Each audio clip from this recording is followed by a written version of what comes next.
Welcome back, guys. This is Dipali Maurya, and welcome to our educational platform on Online Reader YouTube channel. So, friends, here this is the session for you.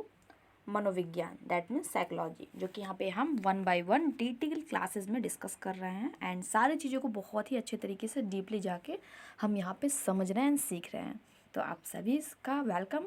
And हाँ friend, जो भी friends नए हैं जिन्होंने अभी तक channel को subscribe नहीं किया, तो आप सभी से रिक्वेस्ट क्या करें, चैनल को सब्सक्राइब कर लें ताकि आगे की जो भी नोटिफिकेशन होगी वीडियोस की वो सारी आपको मिल सकेंगी।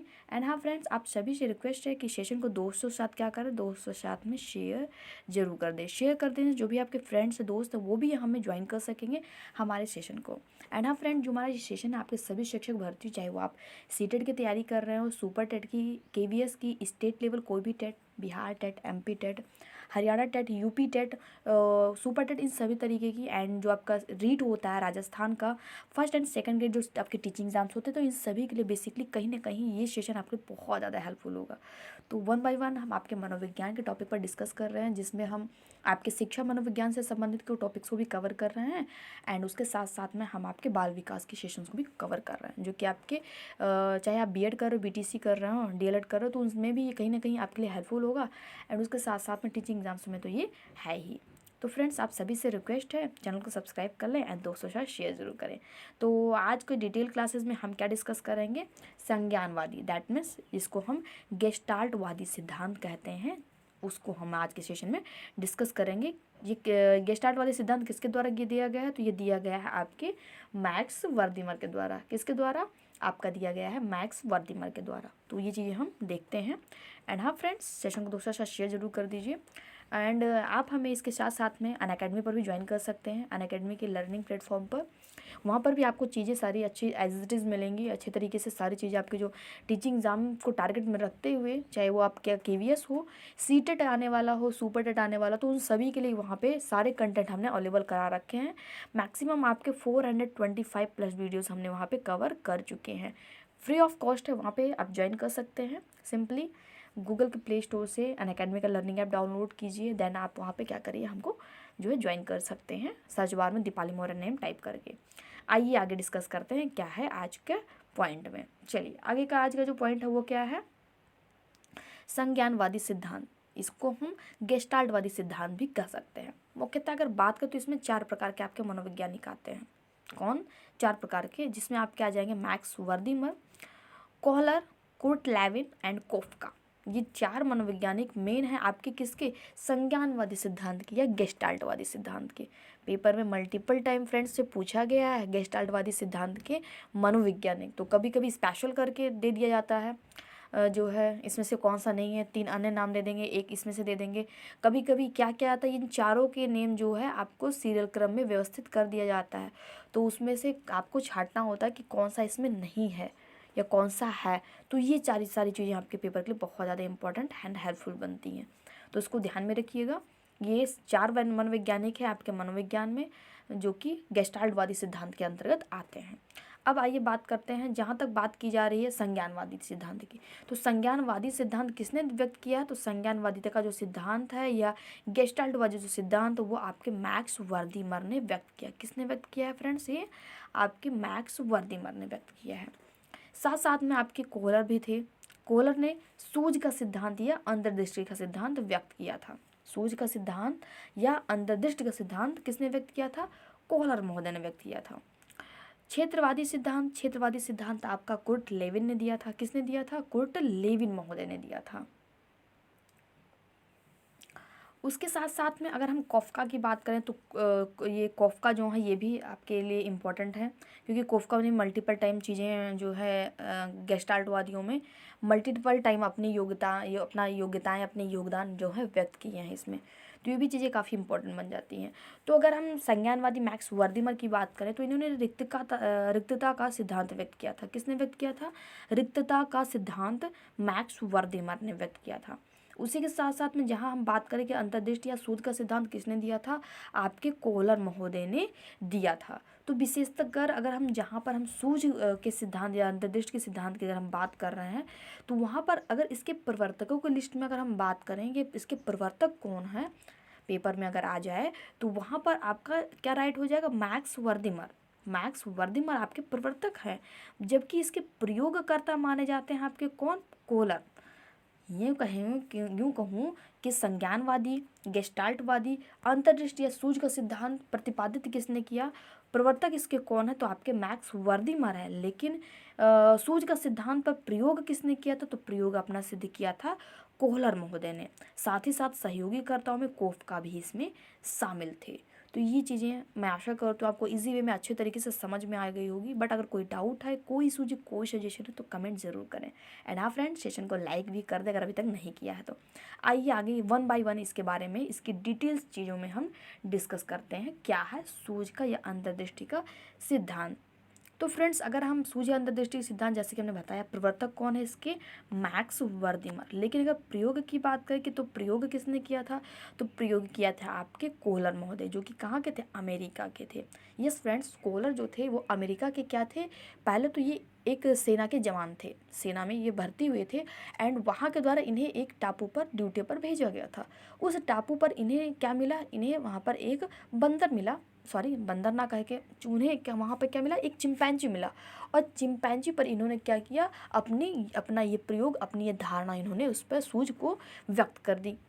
तो उस चिंपैंजी का नाम इन्होंने क्या रखा, इस चिंपैंजी का नाम इन्होंने सुल्तान रखा। अब आइए देखते हैं कि कोहलर महोदय ने उस टापू पर प्रयोग कैसे सिद्ध किया। तो आइए देखते हैं इन्होंने क्या किया। इस चिंपैंजी को क्या किया, इन्होंने एक कमरे में बंद कर दिया। चिंपैंजी को एक कमरे में बंद कर दिया, जैसे कि ये चिंपैंजी, ये बंदर है, आप देख पा रहे होंगे। एंड क्या किया, जो कमरे की जो छत है, छत की दीवारों पर क्या किया इन्होंने, जो केले का गुच्छा टांग दिया, केले का गुच्छा टांग दिया। एंड कमरे में क्या किया इन्होंने, 2 बॉक्स रख दिए। 2 बॉक्स को इस तरीके से इन्होंने बिखरे हुए फेंक दिए। अब क्या करता है, चिंपैंजी को कमरे में घुसा दिया जाता है, तो वो क्या करता है, मल्टीपल टाइम इस गुच्छे को प्राप्त करने की कोशिश करता है, लेकिन वह असफल होता है। फिर वो क्या करता है, इस डिब्बे से खेलने लगता है। अब जब वह इस डिब्बे से खेलने लगता है, तो खेलते ही खेलते क्या होता है, वह इस डिब्बे को एक दूसरे के ऊपर क्या करता है, एक दूसरे के ऊपर रखकर, इसके ऊपर, इस डिब्बे के ऊपर चढ़कर उस जो है गुच्छे को प्राप्त कर लेता है। क्या कर लेता है, उस गुच्छे को ये प्राप्त कर लेता है। इससे कोहलर महोदय को क्या प्राप्त हुआ, कोहलर महोदय को प्राप्त हुआ कि अचानक से चिंपैंजी के अंदर सूझ प्राप्त हुई, और उसने क्या किया, डिब्बों को एक के ऊपर एक व्यवस्थित करके उसने गुच्छे को प्राप्त कर लिया। अब दूसरा प्रयोग फिर उन्होंने किया, लेकिन दूसरे प्रयोग में उन्होंने क्या किया, सेम प्रक्रिया की, लेकिन कमरे में चिंपैंजी को बंद करके केले के गुच्छे टांग दिए ऊपर। देन चिंपैंजी को कमरे में प्रवेश कराकर अब इस बार इन्होंने डिब्बे को नहीं हटा दिया, डिब्बे को हटाकर इन्होंने 2 चुंबकीय छड़ी दे दी, 2 चुंबकीय छड़ी, जिसको अगर एक दूसरे से सटाने पर क्या होती हैं, ये चिपक जाती हैं। इन्होंने दे दिया मल्टीपल टाइम, जो है चिंपैंजी ने उसके साथ खेला, अकेले ही प्रयास किया, क्योंकि अभी तो डिब्बा था नहीं उसके पास। उसने मल्टीपल टाइम ऐसे ही प्रयास किया, फिर नहीं मिला तो उसने क्या किया, छड़ी से खेलना प्रारंभ किया। एंड खेलते खेलते क्या हुई, छड़ी एक दूसरे से जुड़ गई, खेल खेल में ही छड़ी एक दूसरे से जुड़ गई, और उसने क्या किया, उस केले को प्राप्त कर लिया। कहीं ना कहीं अगर आप इसको समझ रहे होंगे तो कहीं ना कहीं ये थॉर्नडाइक के जो सिद्धांत था उद्दीपक अनुक्रिया का, कि उन्होंने, थॉर्नडाइक महोदय ने क्या किया था, डिब्बे में बिल्ली को बंद कर दिया था। अचानक ही क्या हुआ था, उसे ज्ञान की प्राप्ति हुई थी, मतलब कि अकेले ही अचानक ही क्या किया, हजार अनेक गलत क्रियाएं करते करते ही उसे क्या हुई, इससे एक सही क्रिया हो गई। तो कहीं ना कहीं बिल्ली का प्रयोग एंड ये प्रयोग कहीं ना कहीं मिलता जुलता है। तो ये चीज़ें यहाँ पे निकल के आए कि उसे अचानक सूझ की प्राप्ति हुई, किसे, बंदर को, चिंपैंजी को अचानक सूझ की प्राप्ति हुई। तो ये 2 प्रयोग थे जिन्होंने मैक्स वर्दिमर के इस सिद्धांत में कोहलर ने अपना प्रयोग सिद्ध किया था। 2, पहले में क्या था, डिब्बा था, दूसरे में क्या था, छड़ी थी। तो ये क्या था, कहीं ना कहीं इन्होंने बताया कि जो इनका जो सूझ का जो सिद्धांत था वो क्या हुआ था, अचानक हुआ था। अब बात करें कि थॉर्नडाइक का जो था, थॉर्नडाइक का इसी प्रकार का ही सिद्धांत था, तो जिसे हम एसआर थ्योरी या उद्दीपक अनुक्रिया की थ्योरी कहते हैं। स्किनर महोदय ने ही कहीं ना कहीं सीखने पर ही बल देकर अपने सिद्धांत व्यक्त किया।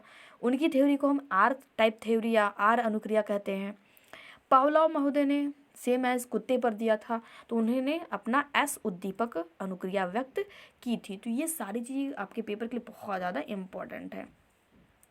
फ्रेंड्स इसी के आगे अगर हम बात करें तो आपका आ जाएगा क्या, संज्ञानात्मक प्रकृति। संज्ञानात्मक प्रकृति जैसे कि अचानक ज्ञान की प्राप्ति हो जाना, ये आपकी प्राकृतिक है, नेचुरली है। सूझ पर आधारित, ये सारी इसकी महत्वता है कि इसकी इस सिद्धांत की महत्वपूर्ण बातें हैं जो यहाँ पे आपको बताई जा रही हैं। तो सूझ पर आधारित थी, स्थायी अधिगम हुआ, अचानक होता है, मतलब सूझ का ज्ञान या मतलब सूझ जो है अचानक जो है चिंपैंजी के अंदर आया। अधिगम में समय नहीं लगता है, मतलब सीखने में समय नहीं लगता है, यह अचानक ही हमें हो जाता है, मतलब अचानक ही हमें प्राप्ति इसकी हो जाती, किसकी, अचानक ही हमें सीखने की प्राप्ति हो जाती है। आज मैं आशा करती हूँ चीज़ें आप समझ पाए होंगे। तो ये चीज़ें कहीं ना कहीं पेपर क्लब के बहुत ज़्यादा इंपॉर्टेंट बन जाती हैं। आइए आगे बात करें। आगे इसी क्रम में अगर हम बात करते हैं तो क्षेत्रवादी सिद्धांत। क्षेत्रवादी सिद्धांत जो कि आपकी गेस्टाल्टवादी का ही एक कहीं ना कहीं भाग है। तो वो किसने दिया था, वो दिया था आपके कुर्ट लेविन महोदय ने। किसने दिया था, कुर्ट लेविन महोदय ने दिया था। और जिसमें ये था क्या था, इनका मूलतः क्या थे, ये एक गणितज्ञ थे। कौन, कुर्ट लेविन। कुर्ट लेविन जो थे एक मूलतः एक गणितज्ञ थे और इन्होंने अपनी इसी धारणा पर आधारित होकर अपना ये क्षेत्रवादिता का सिद्धांत व्यक्त किया था। इनकी एक पुस्तक भी थी कुर्ट लेविन की, उनकी पुस्तक का बुक का क्या नाम था, field theory of psychology.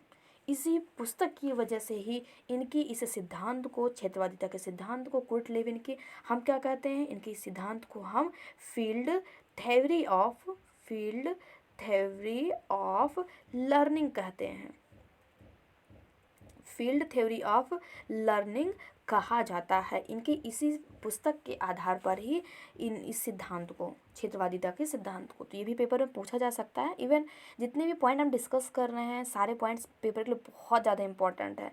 Paper को अटैम्प्ट कीजिए, प्रैक्टिस सेट सॉल्व कीजिए, आपको ये सारी चीज़ें वहाँ पर आपको मिलेंगी। तो इसलिए सारी चीज़ों को आप यहाँ पर हम कवर करते हुए चल रहे हैं। तो जो भी फ्रेंड्स नए हैं सेशन को लाइक ज़रूर कर दें एंड सब्सक्राइब भी कर लें चैनल को। एंड अगर अभी तक आपने सेशन को शेयर नहीं किया दोस्तों साथ में, तो शेयर ज़रूर कर दें ताकि आपके दोस्त भी हमें ज्वाइन कर सके यहाँ पे हमारे साथ में एंड स्टडी कर सके। आइए आगे बात करें। इनका इस सिद्धांत जो था इसमें एक बहुत ही मेन पॉइंट निकल के आया था, जीवन देश। क्या बात निकल के आई थी, जीवन देश।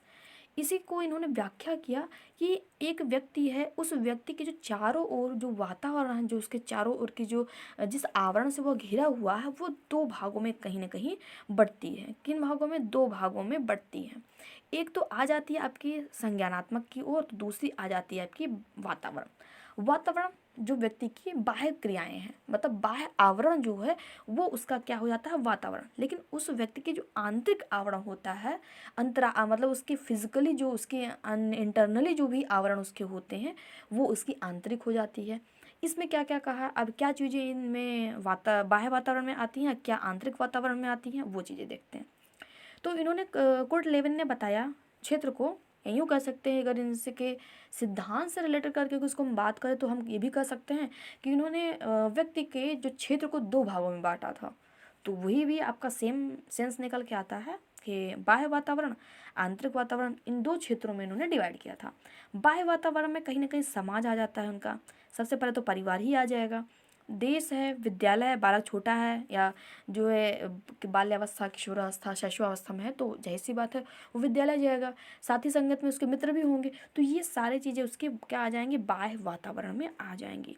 लेकिन अगर यहीं हम इसकी आंतरिक वातावरण की बात करें तो कहीं ना कहीं इसकी एक बुद्धि है जिसमें विभिन्न प्रकार के विचार उत्पन्न होते हैं, चिंतन है, अपनी खुद की निजी समस्याओं पर ये चिंतन करता है, संवेग इसके अंदर विभिन्न चीज़ों को देखते हुए, अनेक चीज़ों को देखते हुए संवेग जागृत होते हैं।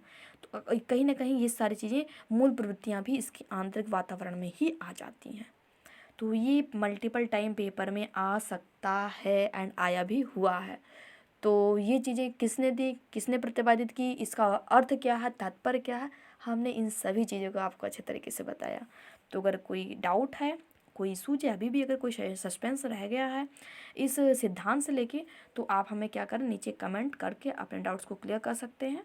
अगर नहीं तो सारी चीज़ों को अच्छे से समझते हुए चलिए, नोट्स बनाते हुए चलिए एंड स्टडी करते हुए चलिए, प्रैक्टिस से जरूर सॉल्व करते रहिए। साइकोलॉजी का मॉडल पेपर हमने क्रिएट कर दिया है, अभी तक हमने 13 मॉडल पेपर हमने डिस्कस कर चुके हैं। वो आपको प्लेलिस्ट में मिल जाएगी। एंड आप नीचे डिस्क्रिप्शन में भी सारे लिंक्स को आप वहाँ पे सर्च करके वो भी आप अटेम्प्ट कर सकते हैं। तो यहाँ पे डिटेल क्लासेस पढ़ते रहिए एंड साथ साथ में हमें मॉडल पेपर क्रिएट करते हुए चल रहे हैं पेपर के लिए आपके, तो वो चीज़ें भी आप वहाँ से अटेम्प्ट करते हुए चलिए। कम समय में अधिक से अधिक चीज़ें डिलीवर करना, यही हमारी कोशिश रहती है आपके साथ में। तो यहाँ पे हम डिटेल क्लासेस आपके लिए अवेलेबल करा रहे हैं, तो उसके साथ साथ में हम यहाँ पे एक साइड में आपके लिए मॉडल पेपर भी, इससे रिलेटेड जो भी होता है वो भी हम आपके लिए क्रिएट कर रहे हैं, तो वो भी अटेम्प्ट करते हुए चलिए। आइए आगे बात करें इस क्रम में। अधिगम का सूत्र क्या है? अब अगर हम अधिगम के सूत्र के बारे में बात करें तो अधिगम का सूत्र बहुत ही ज़्यादा इंपॉर्टेंट ही है। इसमें है आपका B=F ब्रैकेट में P × E। अब इसका फुल फॉर्म क्या है? B for behaviour, F for factor, P for person and E for जो है आपका इन्वायरमेंट। तो यहाँ पे हो जाएगा व्यवहार, वातावरण बराबर है किसके? कारक के, और ये गुणा हो जाता है आपके व्यक्ति और उसके जो वातावरण से जो है इससे मल्टीप्लाई होके ये आपको एक कारण मिलता है जो कि आपके व्यवहार के बराबर होता है। तो ये सब चीज़ें आपकी क्या हैं? कहीं ना कहीं फील्ड थ्योरी ऑफ लर्निंग में देखी जा सकती हैं। इसलिए इनके सिद्धांत को इनके इसी बुक के आधार पर फील्ड थ्योरी ऑफ लर्निंग विभिन्न नामों से पुकारा जाता है। तो मैं आशा करती हूँ आज का इस सेशन आपके लिए बहुत ही ज़्यादा हेल्पफुल हुआ होगा। अगर हेल्पफुल है अभी तो जस्ट नीचे लाइक का बटन है तो लाइक ज़रूर कर दीजिए एंड दोस्तों साथ में शेयर करना बिल्कुल मत भूलिए। आइए आगे क्या है वो हम चीज़ें नेक्स्ट वीडियोज़ में देखेंगे। सो फ्रेंड्स आज का सेशन यहीं तक। Thank you for watching me on YouTube and हाँ फ्रेंड्स, इसके साथ साथ में आप हमें अनअकैडमी पर भी ज्वाइन कर सकते हैं। वहाँ पे आप हमें दीपाली मौर्य के नाम से सर्च करके फॉलो कर लीजिए एंड अदरवाइज़ नीचे डिस्क्रिप्शन में हमने लिंक दे रखी है, लिंक ज्वाइन कीजिए, ऐप डाउनलोड करके आप वहाँ से हमें दीपाली मौर्य के नाम से सर्च कर फॉलो कर लीजिए। So friends thank you for watching में। मिलते हैं नेक्स्ट सेशन में नेक्स्ट वीडियो साथ में। लाइक नहीं किया तो लाइक कर दिए, शेयर कर दिए दोस्तों के साथ में एंड अगर सब्सक्राइब नहीं किया तो सब्सक्राइब भी कर लीजिए। बाय बाय, मिलते हैं नेक्स्ट सेशन में। Have a nice day.